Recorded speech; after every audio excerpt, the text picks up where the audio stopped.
I was in so much emotional pain. I was suffering emotionally. On the outside, I had everything. But on the inside, I felt bankrupt. I felt emotionally bankrupt. I felt spiritually bankrupt.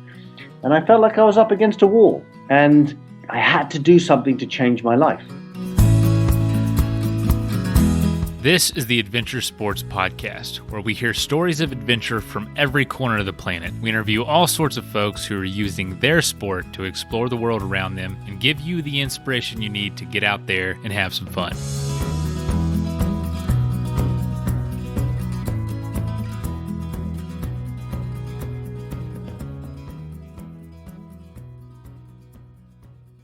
Hey folks, Mason Gravely here. If you're at home right now, doing your part to prevent the spread of coronavirus, like my family and I are, it's kind of a weird thing. A lot of crises require you doing something. This one is the opposite. It's actually best to not do anything and just stay home. But that being said, a lot of us have a ton of time on our hands in the sense of our minds just wandering, daydreaming about what we're going to do once this all ends, once quarantine ends. And for a lot of us, you know, it is a forced change because we're either laid off or work's different now or kids are out of school, all sorts of things, or it's going to be a change we decide to make. And there's definitely going to be a pre and post coronavirus world as well as post coronavirus life for you. And so with this, you can look at it as an opportunity of being able to make those changes you always wish you would have.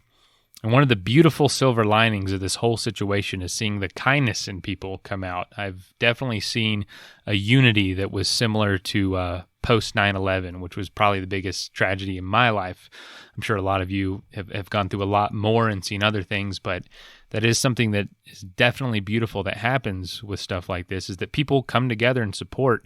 I'll just shout out Athletic Brewing. I didn't even know this till today, but they're donating for the next 2 months 10% of all online sales. That ain't even profit, just sales to the restaurant industry and the workers who are being furloughed or laid off right now. So lots of incredible things happening. And today we're kind of talking to somebody that ties all those concepts together. Leon Logothetis. He was someone who had everything but didn't really love his life and decided to do something about it and decided to make a change and to also rely on the kindness of people to help him travel the world. You can say what you want about his story and the way he goes about it, but one thing he does do is inspire you, and he's an amazing storyteller and communicator. And this episode is almost from 4 years ago now, back in 2016, but the inspiration is just as relevant today, if not more so. So I hope you enjoy. I hope you're doing well. And if you need anything at all, please reach out. Email me at info@adventuresportspodcast.com. All right, y'all. Have a great weekend, and we'll talk soon.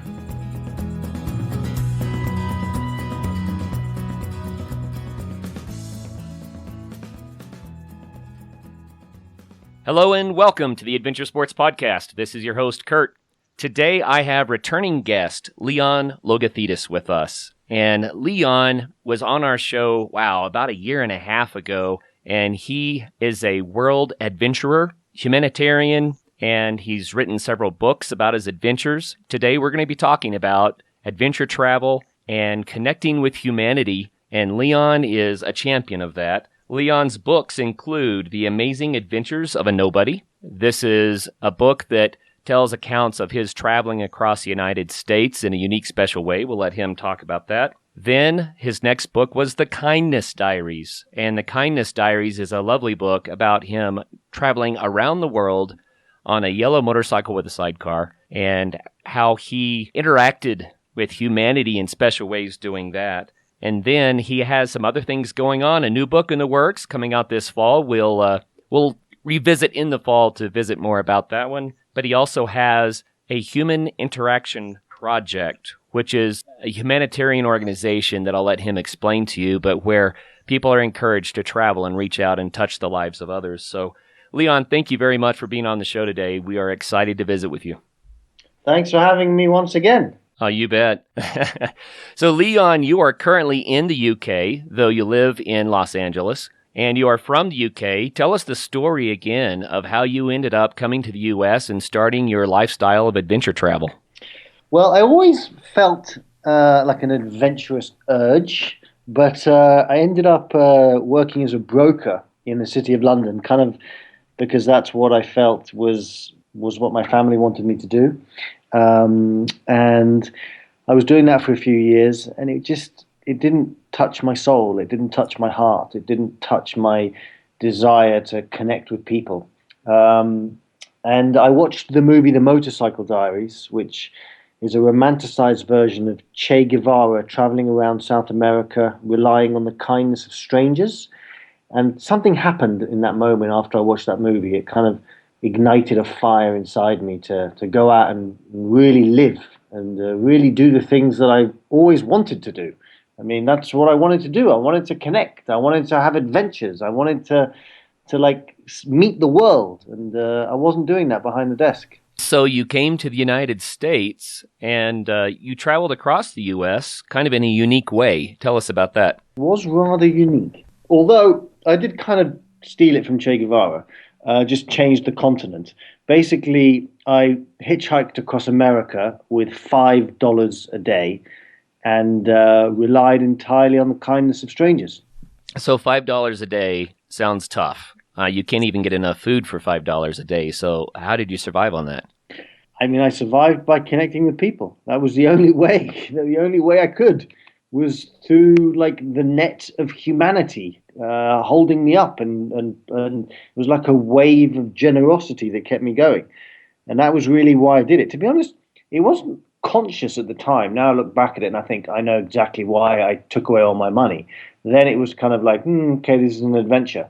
But I did it because it was about really connecting with my heart and connecting with other people's hearts, and it's just a beautiful thing that happened. Well, that really comes out in your books and in the Kindness Diaries, especially. I think there are story after story after story of how you connected with people along the way as you were traveling. And some people might say, well, wait a minute, he's relying on the kindness of strangers. Does that mean he's just bumming his way around the world? Is this just a cheap trip? But Yeah, I sure. think the reality is you had a lot bigger plan for it than that. Sure, and some people say that, and that's okay because you can't please everyone. I Sure. know that my journey was really about trying to inspire, specifically the kindness diaries, trying to inspire people to connect with each other. It doesn't just have to be through travel. Not everyone has the ability to get on a yellow motorbike and cross the world. We have families, we have jobs, we have mortgages, we have all these things. But it's about in your everyday life connecting with each other. It's about going into a Starbucks and showing the barista that you're present and that it's not just about getting a drink. It's about, hey, how you doing? How's your day?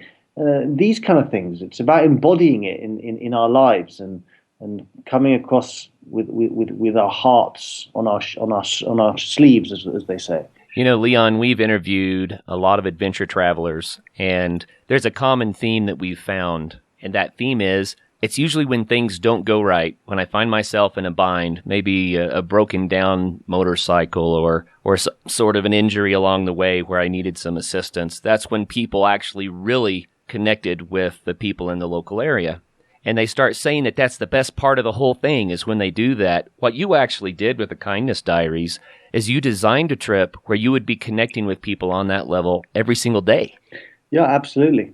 And the more things that went wrong, the more amazing experiences I had. Look, that doesn't mean that when something was going wrong, I was like, yippee, something's going wrong. I'm going to connect with someone. I mean, like when something goes wrong, the first reaction is to be like, oh, God, please, I don't want this to go wrong. But the byproduct of that thing that doesn't go right is that you get to connect with people and you get to meet people and you get to meet the world. Sure. You know, with the Kindness Diaries, I'm going to tell our listeners they can go back and listen to that previous interview if they'd like to, but I would like to hear more details about it like we did last time because there's so many great stories. We touched on a few of them last time. But you set up some parameters for the travel so that it would kind of force you to interact with others. And what were those rules that you established? Yeah, well, for the Kindness Diaries, I had my motorbike and I had no money. I had nowhere to stay, and I basically had to rely entirely on other people. Yet there was a little bit of a twist, and the twist was that unsuspecting Good Samaritans received a life-changing gift. And this was something that I felt very strongly about, because in so many ways I've had so many opportunities in life, some which I've taken, some which I haven't. But there are many people out there that never get anywhere near the type of opportunities that most of us get. So I wanted generosity in there, their unsuspecting generosity and kindness to kind of be a catalyst for their dreams to maybe come true in some way. What a lot of fun. The other thing I love about your travel is that you proved that if you want to go and do an adventure, if you want to go travel the world, you can do it. You don't have to have a lot of money. You don't have to have tons of resources and planning. Really, what you have to have is guts, to step out the door and start going. Absolutely. It's like you have to have a commitment, as in anything in life. If you want to have a successful relationship, then you better be pretty committed to that relationship. You want to have a successful career, well, you better be pretty committed to that career. And it's the same thing with going out into the world. If you want something bad enough, you will find a way to get it. And I'm not saying it's easy, because it's not. But that's why many people don't do it. That's why many people don't live great lives, because living a great life takes a lot of commitment, takes a lot of passion, takes a lot of getting, bumps in the road and finding yourself on the floor, but you've got to get up. And it's a wonderful journey sometimes, and sometimes it's a hellish journey, but one becomes wiser for it. Well, before you left on the yellow motorcycle, and you were considering whether or not it would be possible to accomplish this goal, traveling around the world this way, was it scary? I mean, what were you going through? Look, I remember the first moment that I walked out of my house on that first day of the bike trip. I was like, "What am I doing? This is insane!" Like, I'm leaving a girlfriend. I'm leaving a girlfriend. I'm going away for months on end. I'm about to circumnavigate the world on a yellow motorbike. It's madness. But I just was like, well, I've committed to it. I'm going to do it, and magic happened, and I met so many inspiring people, but it wasn't an easy process. Nothing of value, I would say, is an easy process. Sure. So tell us what your route was around the planet so people can get some context, and how long did it take to actually complete this trip? Yeah, it took just over 5 months to complete the trip. I started in Los Angeles. I ended up in New York. I took a ship from New York to Barcelona. I then went from Barcelona to Vietnam. And then I went from Vietnam. Obviously, there's quite a large chunk in the middle. Yeah, there is. Yeah. And then I went from Vietnam on another ship to Vancouver. And then from Vancouver, I went down back to LA. Okay, so how did you arrange to get on these ships and cross these oceans? Yeah. So basically, I called up, there are many shipping companies, obviously, around the world. I called up pretty much all of them, most of them, and they all said no, except one. I told them what I was doing, and they agreed to take me on board. I mean, it wasn't an easy process. Again, it wasn't like, oh, I called up one company and they're like, yes. It was like it took a long time for people to say yes, because they all said no. Right. So let's dive into some of the details, some of the stories of what you encountered along the way. Pick one where you felt like you especially were touched by people and connected with them and were able to gift back to them in turn. The story from the Kindness Diaries that always inspires me the most is a story of a homeless chap that I met in Pittsburgh. So I was looking for a place to stay. I was in a park, and I had no idea this guy was homeless. He certainly didn't look homeless. And I went up to him and I explained what I was doing, and I said, "Hey, can I stay in your house tonight?" Obviously, when I say that to people, most people say no, which I understand. But I have my ways of explaining my story, and I explained to him, and he said, "Look, I'm really sorry, but I'm homeless." And I was like, I felt, in that moment, I felt some shame. I was like, okay, I'm doing, let's say, a social experiment, and this chap truly has nothing. But he then turned around and he said to me, "But if you want, you can come and stay with me for the night. I'll feed you, I'll protect you, and I will give you some clothes. And I was like, I was in a little bit of shock, and I thought to myself, okay, let's go and see. And at that moment, I wasn't sure I was going to stay on the streets of Pittsburgh, to be honest. But I started talking to him, and he was an unbelievable man. He had such a kind heart and such a kind spirit, and he taught me the most important lesson I think I've ever learnt, and that is that true wealth is not in our wallets, but it is in our hearts. That doesn't mean that money is not important, because money is important. But that lesson was such a powerful lesson, and he did everything he said he would do. He protected me at night. If you read the first paragraph of the Kindness Diaries, you'll see how he protected me. He fed me, and he gave me some clothes. He did everything he said he would do. And the next morning, I woke up after having slept on the streets of Pittsburgh, and I said to him, hey, I said, his name was Tony. I said, Tony, did you sleep well? And he said to me, no, I didn't, Leon. He said, I kept on waking up and taking the bugs off you. And I was sitting there thinking to myself, wow, this is just amazing.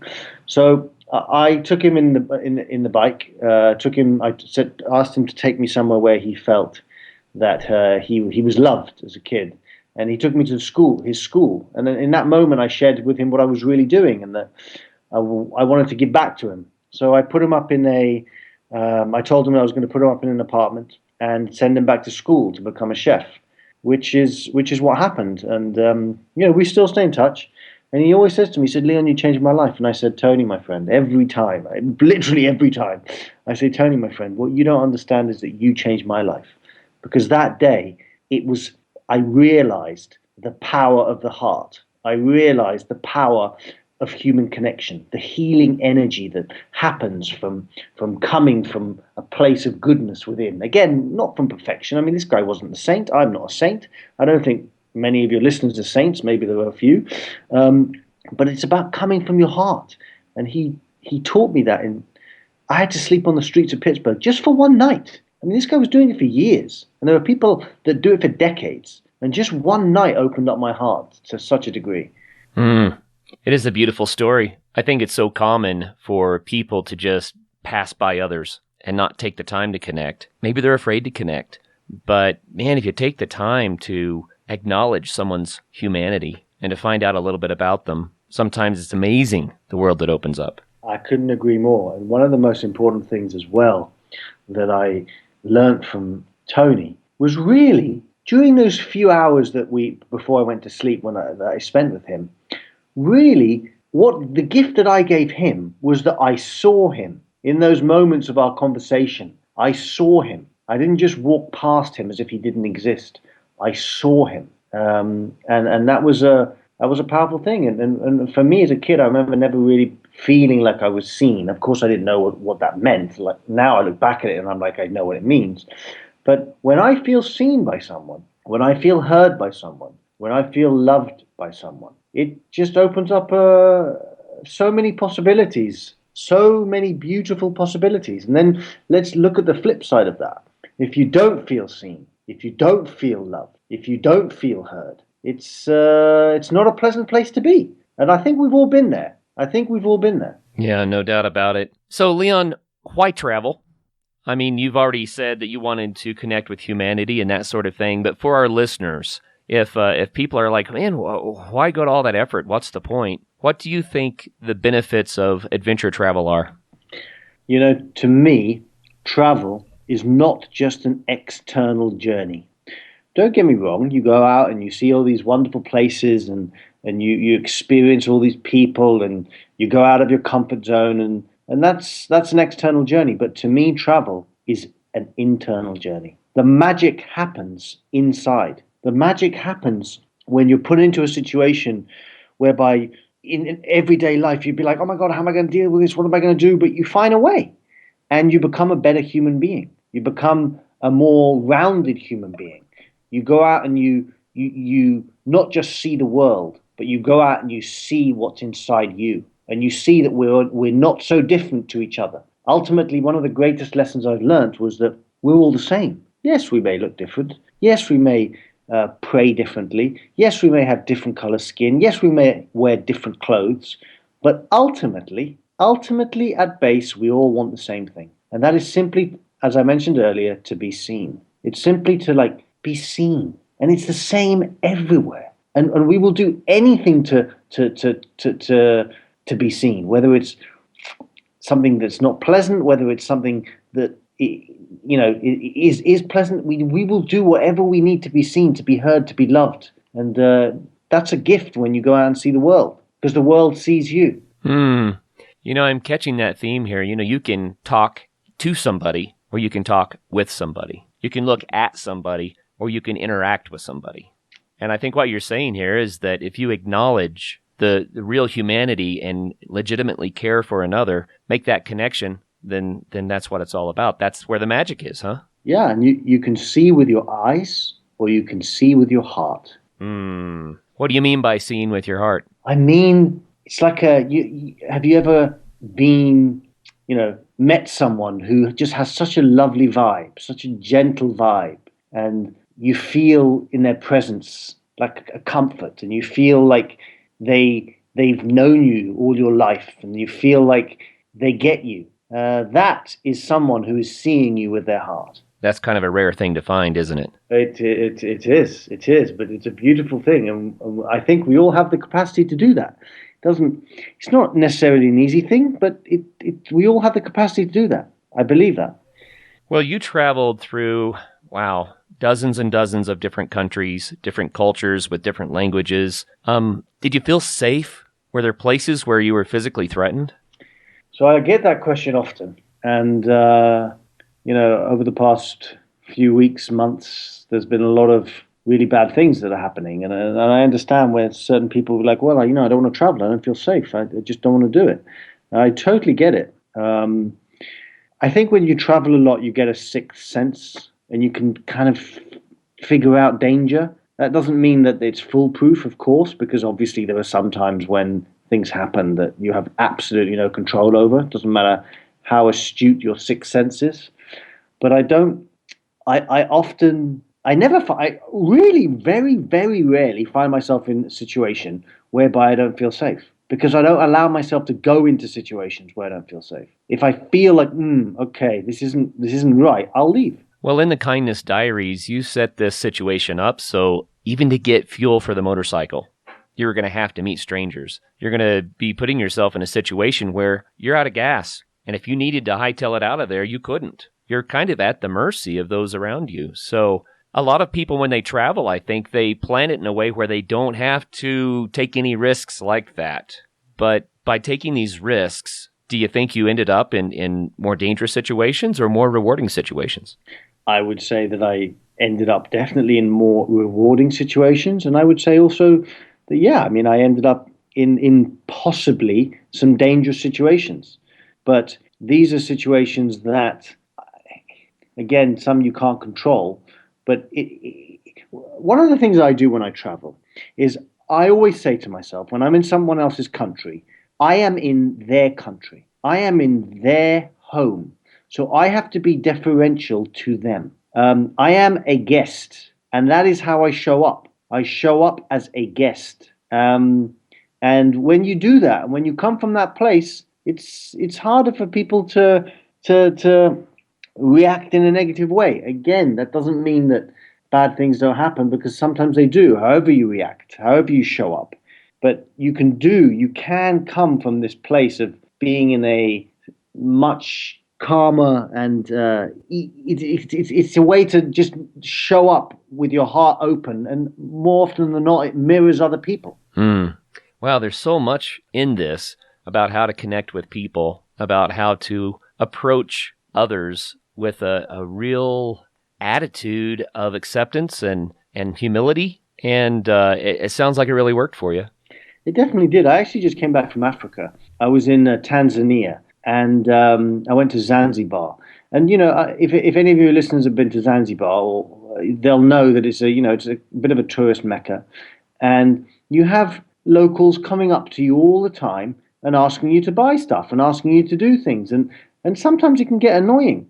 But one has to understand, this is their job, this is their home, this is their livelihood. And I sometimes notice tourists getting upset with them and being rude.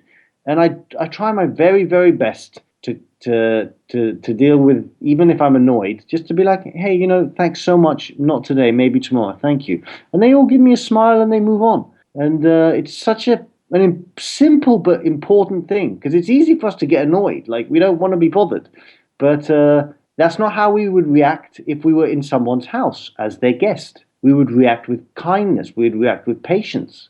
Yeah, good words. You make me think about walking through any city in the world. There will be homeless people and people asking for some money, and I think that people over time kind of harden against it.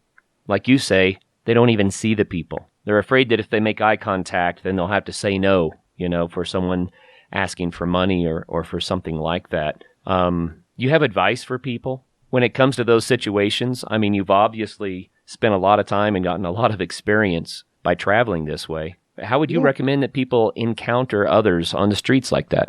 Look, I would say try and put yourself in their shoes. And if you can put yourself in their shoes, and they are trying to make a living, it becomes easier. It becomes easier to kind of,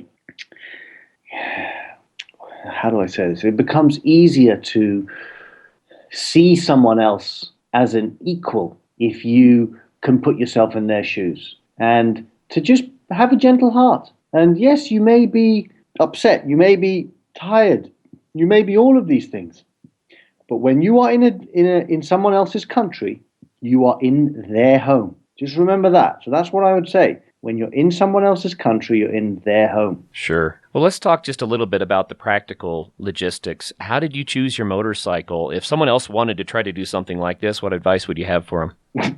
That's a good question. I would say have a very understanding wife or girlfriend or boyfriend or whatever. That would be the first thing. Second is to have a deeply held commitment to finishing your adventure. I would say the foundation of anything is very important. So a lot of work was put into the foundation. So, for example, purchasing the bike, making sure that the bike was in as good a condition as it could possibly be. So, I mean, I didn't have any money during the journey, but whilst I was prior to the journey, I put money into fixing up the bike, although it kept breaking down, but it would have broken down even more had I not done that. And I would say, if you have a passion and if you have a dream, go for it, whatever that may be. You don't have to circumnavigate the world on a yellow motorbike.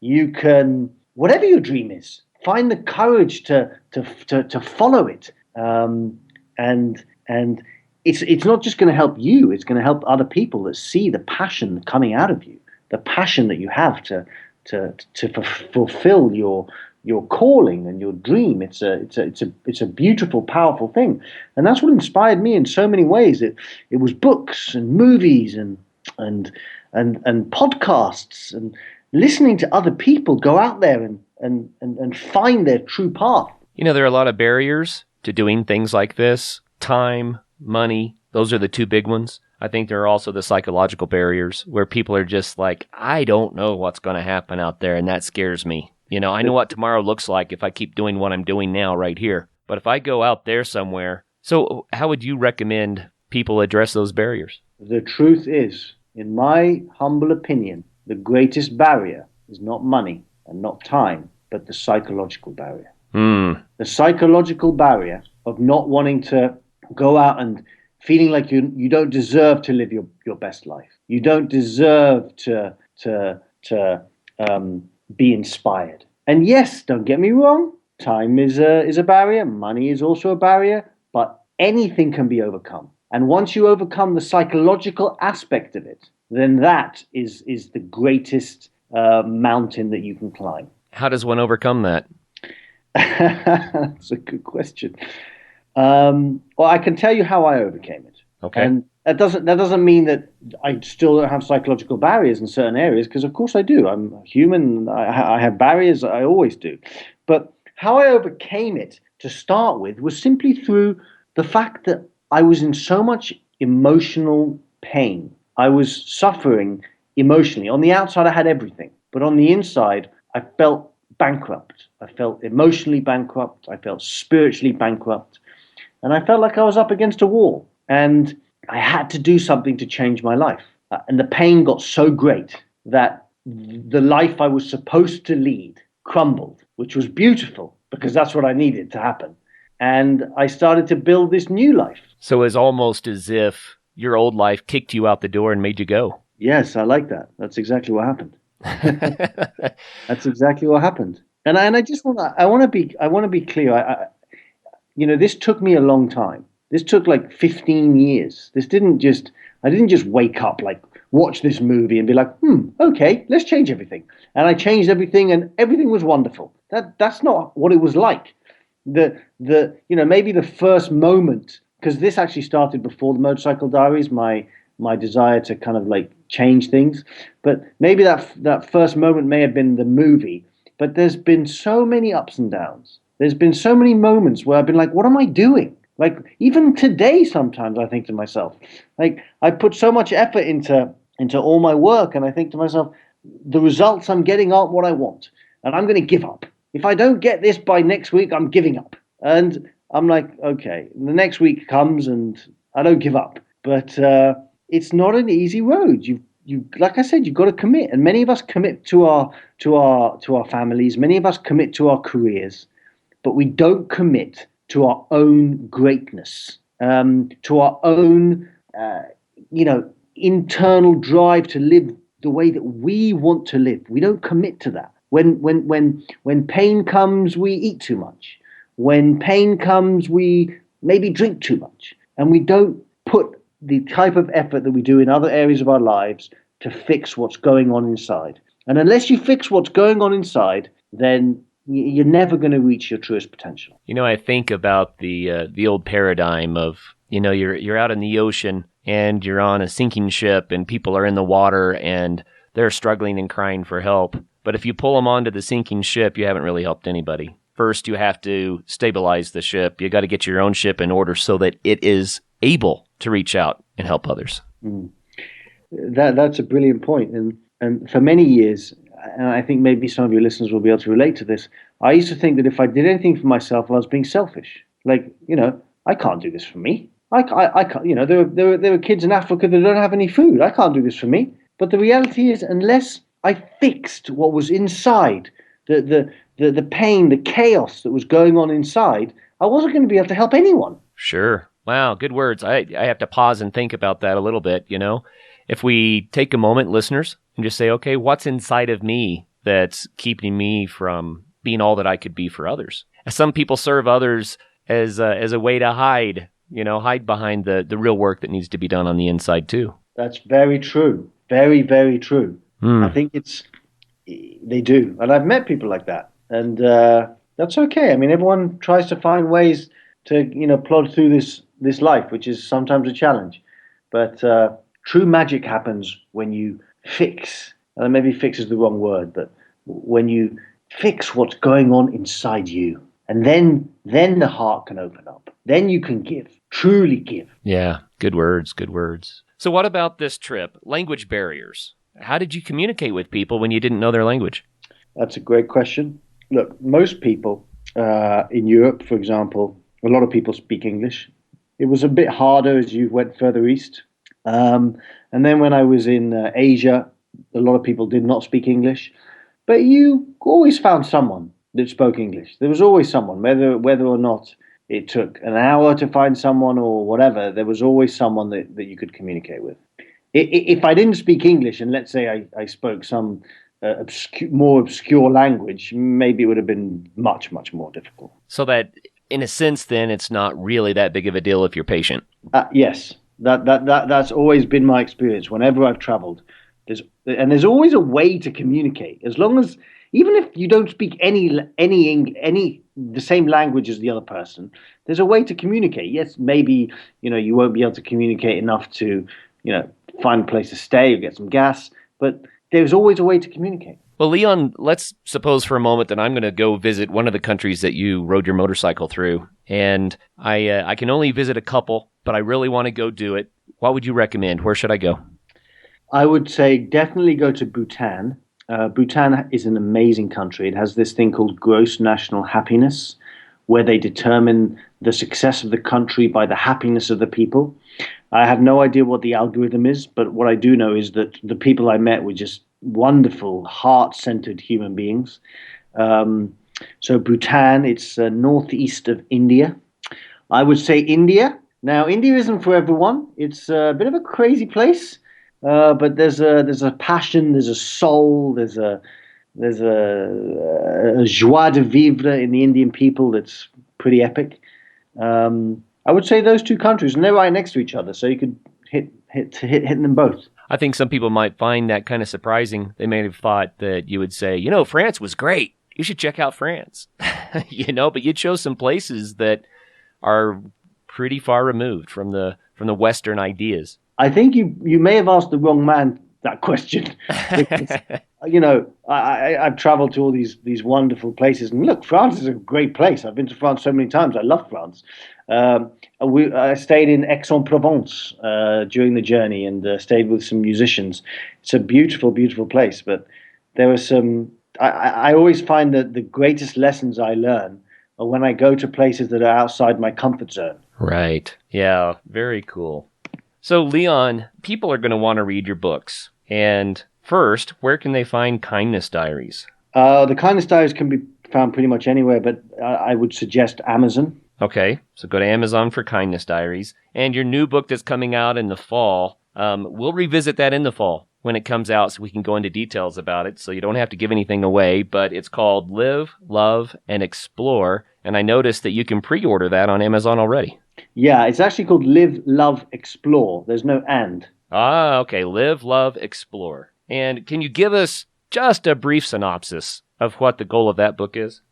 I can. Actually, Live, Love, Explore is a book about all my travels around the world, many stories which I've never shared, and all the lessons I've learned along that journey, and how you too can learn those lessons. And it's not about getting on again, I keep saying this, but it's not about getting on a yellow motorbike. There are so many lessons one can learn simply from staying at home, because travel truly is about going within. That's the biggest beauty of travel. So are there places that you want to return to? You said, yeah, I've got to go back. I've got to go back and be there some more. New Zealand. I love New Zealand. I went there once, did a road trip. Oman, which is just south of Saudi Arabia, very, very stable and safe place and lovely people. I actually prefer kind of like going to new places, to be honest. Once I've been to one place, I go back, of course, but I try just to keep going to different places. Yeah, that's wonderful. I'm kind of the same way, even with backpacking. I do a lot of backpacking. We talk a lot about it on the show, but I tend to go back to places that I know and love, but then I stop and I say, why did I do that? I want to go somewhere new. You know what I mean? Yeah. And it's just so hard to see it all anytime you go anywhere. I have found that if I slow down a little bit and soak up my surroundings more, then it's a more rewarding experience. So, but going to those new places, that's exciting. Absolutely. So what about the Human Interaction Project? Tell us what that is. The Human Interaction Project is a charity that I founded. And basically it gives people the opportunity, people from the ages of 18 to 30, to go out into the world and volunteer, and to basically find someone. You volunteer for like 2 weeks, then you find someone or an organization that you feel like you can change their lives with a gift, which the charity gives them a gift, and then you have to come back and share it with people. And it's really, I figured that I've always wanted to run a charity, and I did this based on what happened to me in the Kindness Diaries, and I wanted to give other people the opportunity to go out and figure out what it was they wanted to do in their lives, and to utilize travel as a way to do that, and to utilize giving back as a way to open up. Well, can you give some examples of what some people have done or what someone might be able to do through the charity? Absolutely. So one of the people went to Cambodia and worked in a Cambodian orphanage.